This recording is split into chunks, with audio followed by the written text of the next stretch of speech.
This is topic number 3 of IGCSE Chemistry. We're going to be talking about atomic structure. We'll basically talk about the different parts of the atom first.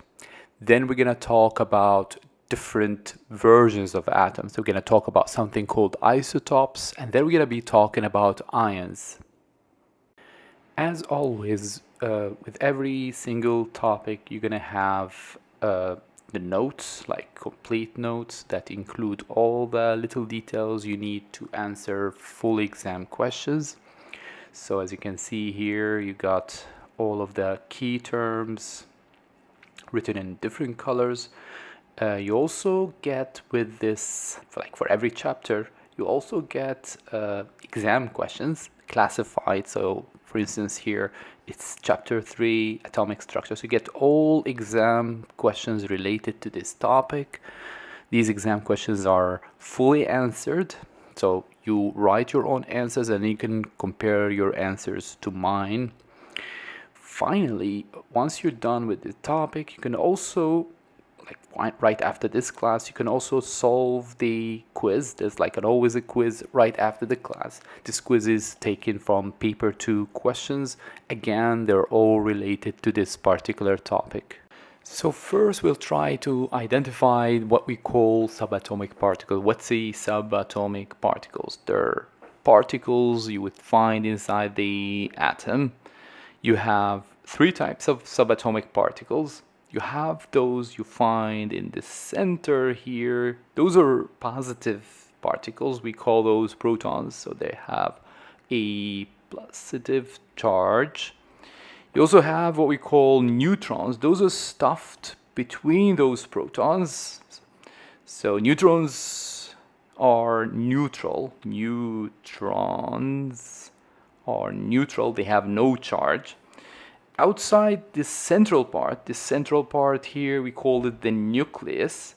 So outside the nucleus is where we have the negatively charged particles, and those negatively charged particles is what we call electrons. So electrons are found right outside the nucleus, and they're negative. So electrons are found in what we call shells. So these are like areas outside the nucleus where you expect to find the electrons. Let's start by identifying the different parts of the atom. Every atom is made up of 2 main regions. So you got in the center, you got what we call a nucleus. Nucleus is like the heaviest part of the atom. It's like full of dense stuff. Inside the nucleus, we got 2 types of particles. We got what we call neutrons. They're called neutrons because they're neutral. So neutrons are neutral. They have no charge, but they are heavy.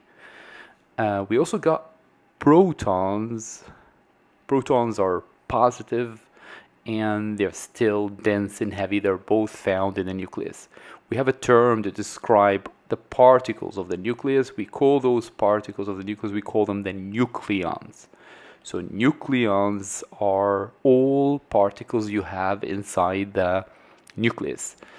Other than the nucleus, we also have a region outside the nucleus where electrons are found. Electrons are quite light. They're much lighter than protons and neutrons. Electrons are found within what we call a shell. So that's an electron shell where electrons are expected to be found. Electrons are continuous motion, so we're most likely to find them in these particular shells.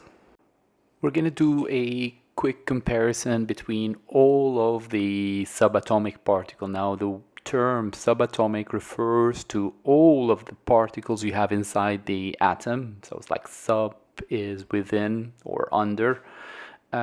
So we're basically when you hear subatomic particles, this means you're talking about protons, electrons, and neutrons. So let's do this comparison here between those 3 types of particles. So I'll start here with their location. So in terms of location, protons and neutrons, they're found inside the nucleus. So I'm just going to put nucleus here in the middle. Electrons are found in shells. in terms of charge, protons are positive, neutrons have no charge, while electrons are negative. Now, in terms of mass, remember, electrons have no mass. The mass is very small that we could consider that the mass of an electron is almost a zero. All right, but each proton and each neutron has a mass, and we consider the mass of the protons and neutrons, they both are much, much heavier than the electrons. And in terms of change, what does it mean here? It means that neutrons can change. So neutrons can vary from one atom to the other. So like carbon could have different number of neutrons. Protons are always the same. Protons never ever change. So like you identify the atom by its protons because they have fixed number. Electrons can change, so electrons could be lost or gained. So sometimes their atom can turn negative, can turn positive based on its number of electrons. We're going to learn here how to count protons, electrons, and neutrons, or the subatomic particles. Usually in the exam you'll be given the periodic table, and in the periodic table for every element you have two numbers. The greater number, the larger number, is the mass number. The mass number refers to protons and neutrons, just because those are the heavy subatomic particles. The smaller number is called the atomic number. That's the number we use to identify the atom. And the atomic number refers to the number of protons.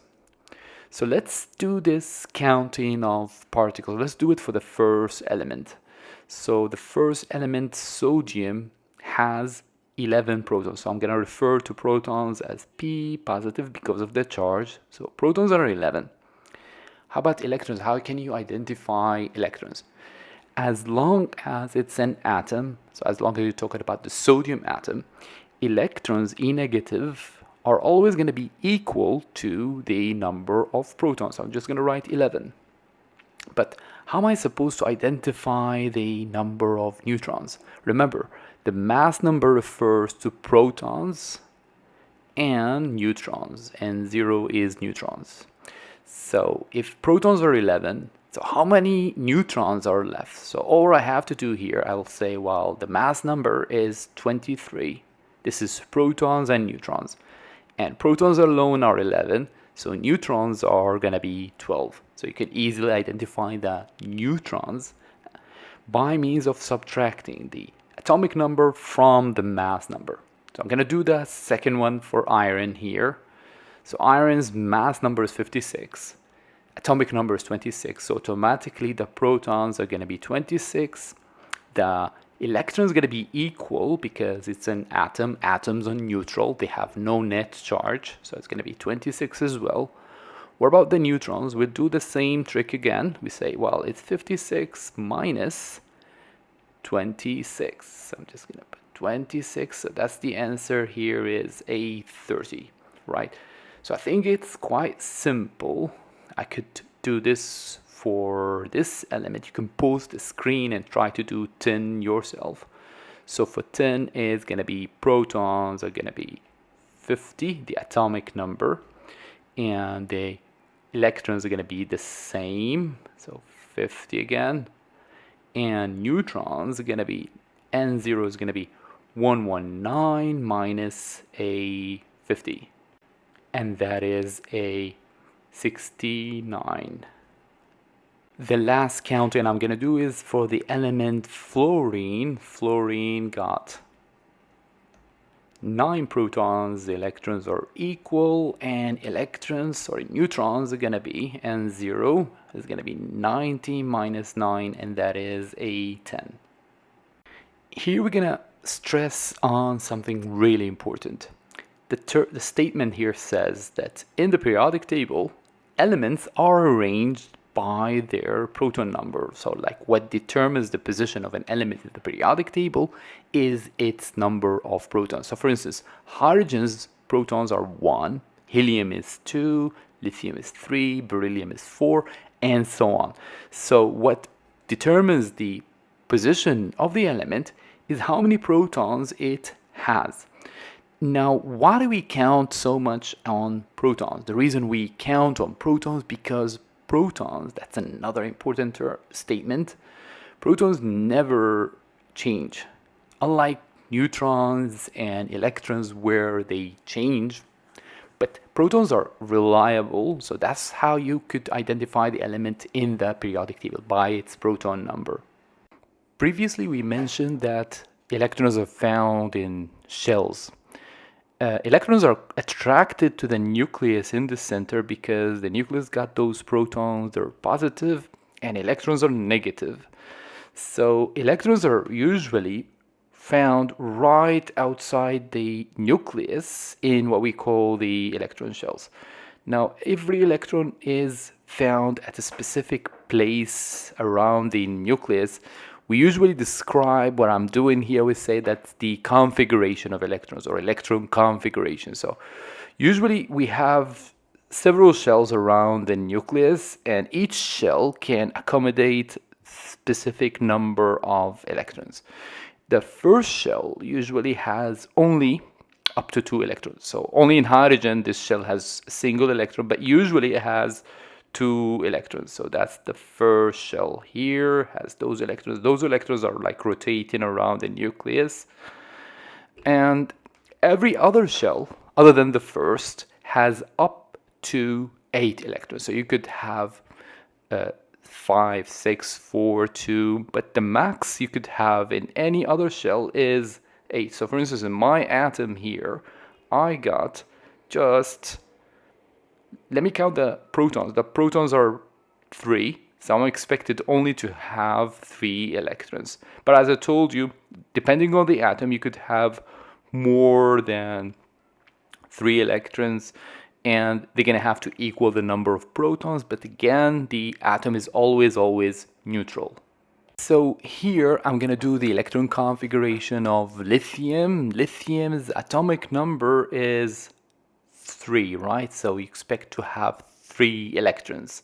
So I'm just going to stick 3 electrons for lithium. So as I told you, remember, the first shell could have just 2 electrons. So I'm just going to stick 1 here, 1 there, and every other shell can have up to 8. But for lithium, the max I have is, it says 3. So I'm limited to just 3 electrons. I'm going to do the electron configuration of fluorine. Now, in the exam, you're expected to do something very similar to what I'm doing. You're just going to do it on paper. So how am I supposed to determine the electrons of fluorine? So fluorine is 9, atomic number is 9. So I have to have 9 electrons here. As always, the first shell accommodates just 2. Every other shell can have up to 8. But I'm limited to 9, so I'm just gonna stick 7 in the other shell. Why am I putting 7 here?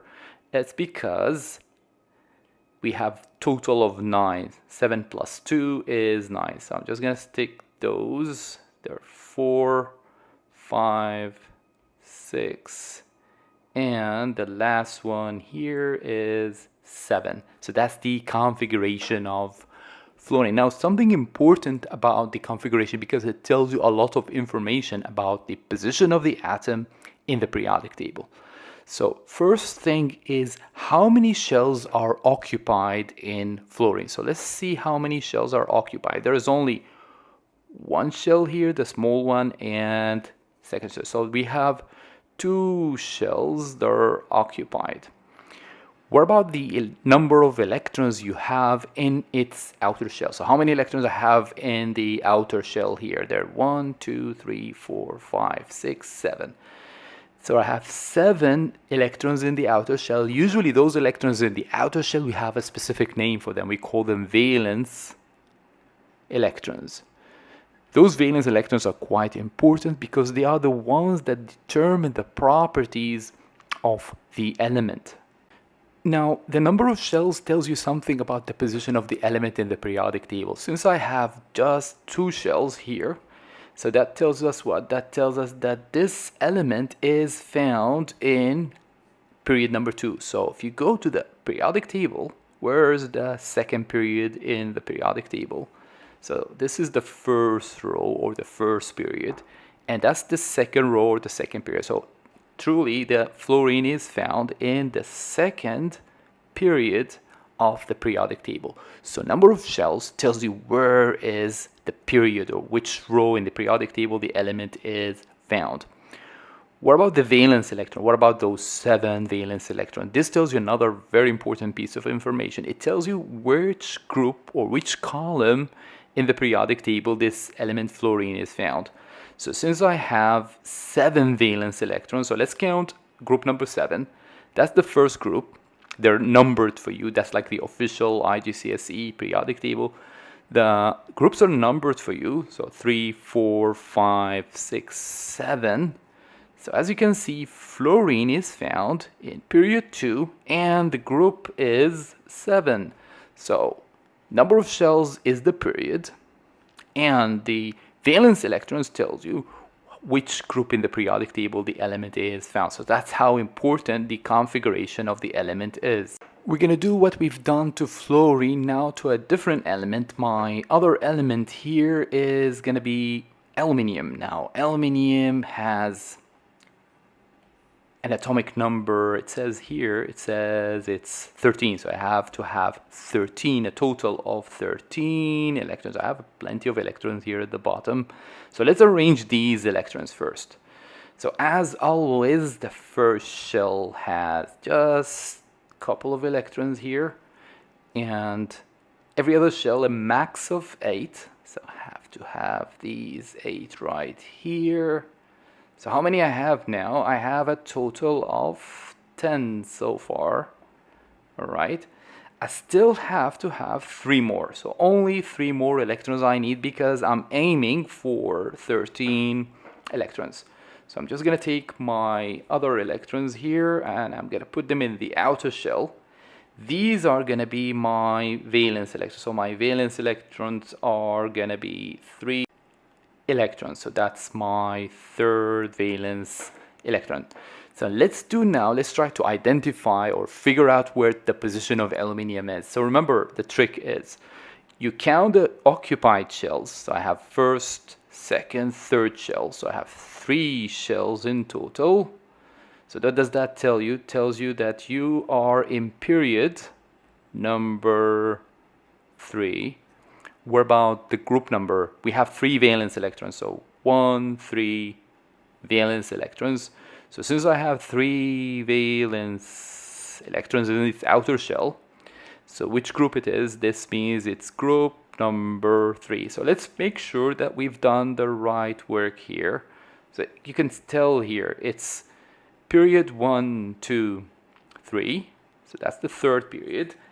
And what about the group number? Group 1, 2, 3. It is found there. We're not going to do the opposite, meaning that we'll be given the configuration. So you can see here the configurations are given to us as numbers. And we're going to try to find which one is the right configuration for elements. So notice how the configuration is written. So if something is written to you like 2, 8, 7, this means the first shell has 2.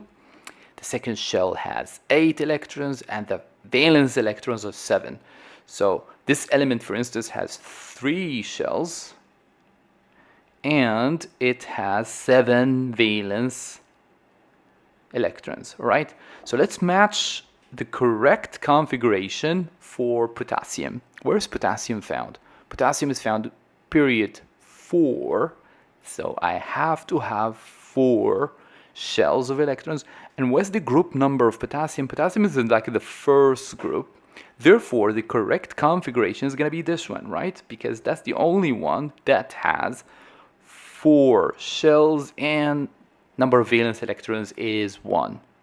Let's try to do the same thing for the element carbon. So which period is carbon? Carbon is period 2. Which group is carbon? Carbon is 1, 2, 3, 4. Again, these group numbers are usually given to you in the exam, so you don't need to worry about how to number the group numbers.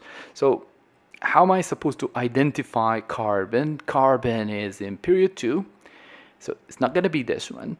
And the group number is 4, so I'm expected to have 4 valence electrons. So therefore, the correct answer is going to be this one here. Let's do the same thing for magnesium. Now, magnesium is in group number 2, but period is 1, 2, 3. So I'm having 3 shells, not going to be this. And I'm having 2 valence electrons as well. So it's going to be this one here, because this one has 4 shells. Magnesium is only supposed to have 3 shells. We'll talk here about a special case. That's the case of isotopes. Now, previously I told you that neutrons could vary from one atom to the other. So these are 2 forms of carbon. Notice, how am I supposed to identify that they are carbon? We always identify the element by its proton number. So since the number of protons is 6, then it must be carbon. That's the position of the element in the periodic table. But we have a special case here because we have 2 versions of carbon here. I have carbon with a mass number of 12. This means how many neutrons does it have? 12 minus 6. It means it has 6 neutrons. This form of carbon has 13 minus 6. This means it has 7 neutrons. So this is what we call isotopes. Isotopes are atoms that have the same number of protons, but number of neutrons is different. This changes special things about the atom. It changes its mass number, obviously. So the mass is going to be different.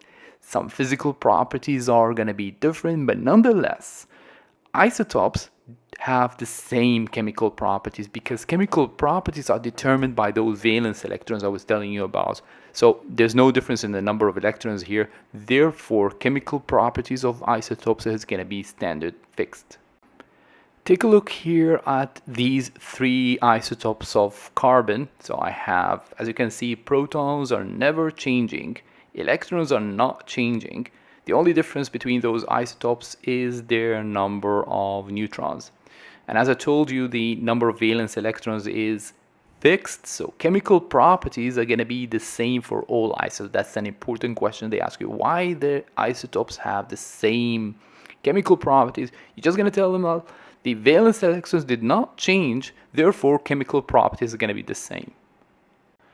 We're going to list the similarities and differences between isotopes. So let's think about isotopes of carbons. How are these isotopes going to be similar and how are they going to be different? So let's start with the number of protons. The number of protons is one of their similarities. What about the number of electrons? It's still the same. Neutrons are different. The atomic number, remember the atomic number is like the same as the number of protons, so it's not going to be different. The mass number, since is related to the neutrons, then it's going to be different. What about chemical properties? Remember I told you chemical properties are going to be the same. The only difference is going to be their physical properties because of their different mass number. Some isotopes are not stable, like it has way too many neutrons. Those isotopes are usually radioactive. We call them radioisotopes. They're quite harmful because they emit radiation, and this radiation that they emit could cause cancer. Nonetheless, radioisotopes have been used widely in the generation of electricity. So one important radioisotopes is uranium. We call it uranium-235. 235 is its mass number. So usually we write the symbol of the element and the mass number after it to indicate that this is an isotope of this element. So I'm specifically talking about this particular isotope, which is radioactive, but nonetheless it has an important application in the generation of electricity. So again, radioisotopes, they emit radiation because of their nucleus being unstable. We're going to list some other applications of radioisotopes. So radioisotopes are used in generation of electricity, as I told you, but are also used in X-rays. So that's like a medical application. It's used for the treatment of cancer. So usually medicine, they kill cancer cells by means of emitting radiation and destroying those cancerous cells. Other uses is the U-235, uranium-235. That's the one I told you that's used for the generation of electricity. We got also another medical application, which is the sterilization of medical equipment. You know, like medical equipment have to be completely sterilized, no germs whatsoever. So usually we emit radiation to kill those bacteria and make sure that they are nice and clean. So for those, try to memorize 2 medical and 2 industrial applications for those radioisotopes. So another industrial application we could list here is that radioisotopes are used to determine if there is any leakage in oil pipes. So for instance, the oil itself is being tagged with those radioisotopes. So if this oil pipe here leaks, then we could easily determine the leak by means of the emission of radiation here. So that's another industrial application of radioisotopes. We're now going to talk about ions. We're going to talk about charged atoms. Now, before we move to ions, I just want to stress on something that is found in the periodic table. Now, the periodic table, as I told you, is arranged by the number of protons. But based on the position of the element, you can tell some of the properties of the element. So for instance, all elements on the left side of the periodic table, the majority of elements actually, are actually metals. So metals are known to be hard and shiny, but also they have an important chemical properties because metals tend to form positive ions. Metals tend to lose electrons and form positive ions.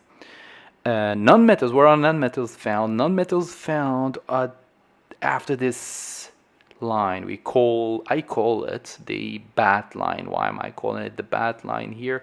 Simply because the element B until AT, so bat here. So everything on the right side here are non-metals. So all of these are non-metals, and everything on the left side of this line here are the metals. The elements on the line itself, they have properties of metals and properties of non-metals. We usually call them metalloid, but it's not our concern to talk about those metalloids here.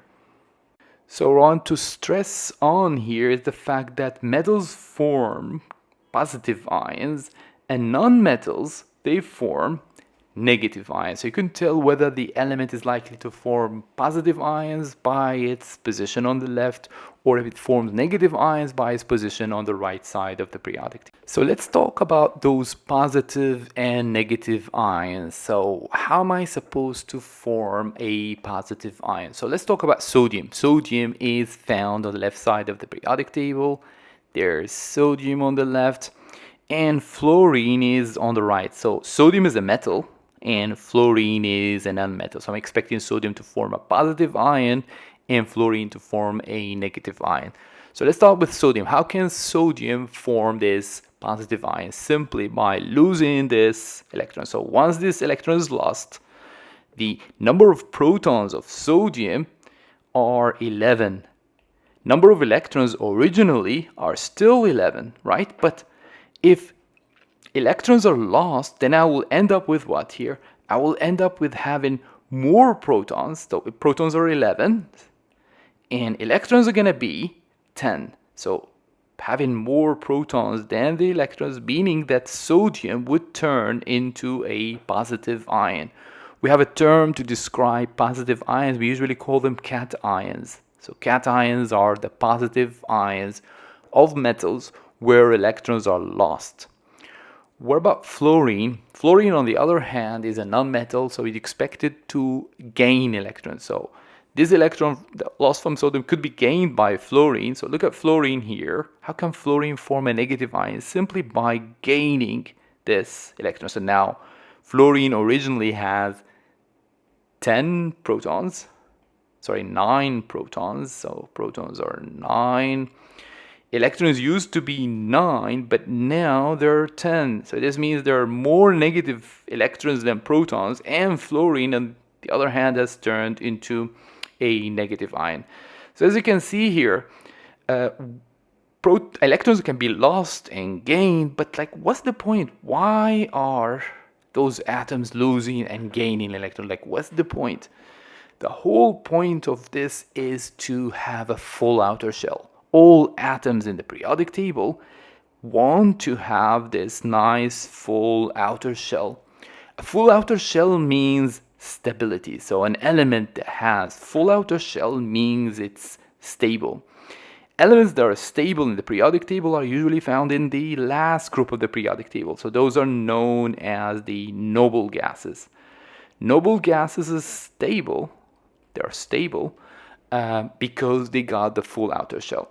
And all elements in the periodic table, they're trying their best to become stable by losing or gaining electrons. So like fluorine over here has gained an electron to become as stable as a noble gas. Sodium, on the other hand, has lost its electron to become stable just like a noble gas. So looking back at the periodic table, you can see something here. You can see that fluorine, when it gained its electron, it became stable and it has the same number of electrons of neon, the noble gas that comes right after fluorine. What about sodium? Sodium, on the other hand, lost its electron, so it became 10 again, but it now resembles the noble gas that comes before it. So again, all of those nonmetals here will gain electrons and they will have the same configuration, the same number of electrons as the noble gas that comes after. And all metals, they'll lose electrons and they will have the same number of electrons of the noble gas that comes before them. And again, they're all trying to be stable with full outer shell of electrons. Lastly, we're going to talk about the size of the ions. Like what would happen to the size of, let's say, sodium. What would happen to sodium's size if it's lost an electron? Notice, this electron shell here is no longer occupied. So this electron shell will be lost. So in terms of size, think about it. What would happen to the size? Sodium will get smaller because it's losing one full shell. What about fluorine here? Now it's gaining this extra electron. What would you expect to happen to the size? Size of fluorine is going to get slightly larger. Why will it get larger? We're not getting any extra shell here, but the secret is we're having extra electrons. Those extra electrons are going to just repel each other, and that would make the atoms slightly expand in size. Right, so again, positive ions, we call them the cations. They're positive. Negative ions like fluorine, what are we going to call them? Look at the name. I call them A negative ion. So you read it all together now, A negative ion or anion. So that's the term we use for negative ions. We're going to do a comparison between cations and anions. So first, ask yourself, like, which one of those is the one that belongs to metals? Metals are the ones that lose electrons. Non-metals are the anions. Common property now. Both cations and anions, they tend to complete their outer shell. So when you form an ion, by default, an ion must have a full outer shell. I'm going to put this one in the middle because it's common, right? Another common property is the fact that they both contain neutrons. Neutrons are not changed in this context. Neutrons are only changed when we form isotopes. Ask yourself now, which one of these is the one that gains electrons? Remember, cations are metal ions that lose electrons. They become positive, but anions are the ones that are negative. Size-wise, since we're losing electrons, since we're losing outer shell electrons, then the size gonna get smaller in cations. So remember sodium, when it lost its outer shell, it got smaller in size. Which one do you expect to have more electrons than protons? Remember, electrons are negative, protons are positive. So since it has more electrons than protons, then you would expect this one to be negative. So anions have extra electrons, so that's why they're negative. Ask yourself now, which one has the same number of electrons as the noble gas that comes after? So remember fluorine, when it gained an electron, it got 10 electrons in total, and that resembles the noble gas that comes after. So this is a property of anions. Cations tend to have the same number of electrons as the noble gas that comes before. So now that you're done with this lesson, you have to go and do the quiz. So you have a link below to solve the quiz. All of the questions, there are 10 small questions. It wouldn't take you more than 10 minutes max to solve all of these questions. And all of these questions are related to what we've done here in this lesson. There are more questions to solve later on if you'd like, but those are very helpful to just make sure that you understand all of the concepts we talked about today.